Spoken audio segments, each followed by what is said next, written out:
Hello, just want to go over ERDs, entity relationship diagrams with you. The good news is this should be a pretty quick one. So, just a few things now. You know from the past, you know about identifying the cardinality of a relationship, one to many, one to one, many to many, based on foreign keys.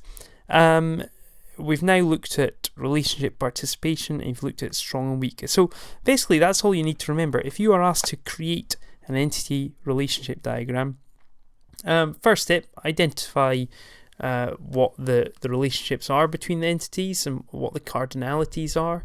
And remember a crow's foot, the many side of a relationship.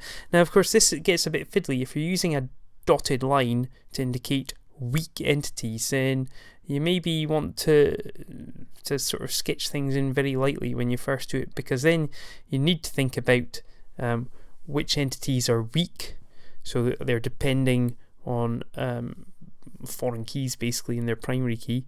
So which entities are weak, and they will have weak relationships, so they'll have dotted lines.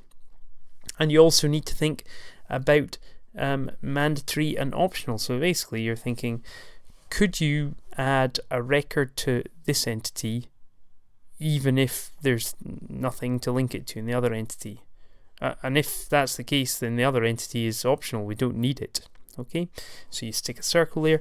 Otherwise, you're putting a bar to show that it's mandatory. And remember, always look in both directions. So if you've got two entities, look in one direction and then look back in the other direction to work out the relationship participation. Okay, that's it. I guess a word of warning as you do some of the tasks. Some of them are taken from old papers, and there are various notations used in ER diagrams, all around the world. And SQA have changed their mind about how to do things occasionally. So you will find in anything from the most recent specimen paper, that is how the SQA are going to be doing things. So you can see, like in this first question, they've got the dashed line.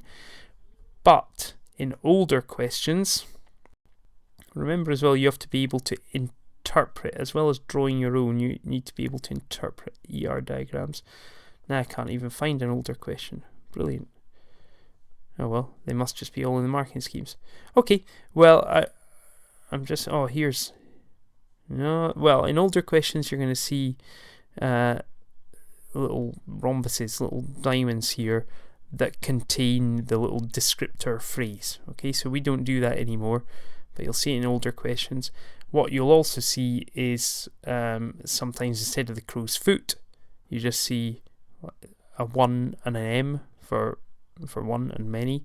And you'll also see, although it's not shown here, weak entities shown as entities with a double outline. Okay, and the relationship, rather than a dotted line, they show it with a double outline around the rhombus. So just be aware of that. The older questions, I can't actually even see any. The older questions have that sort of notation.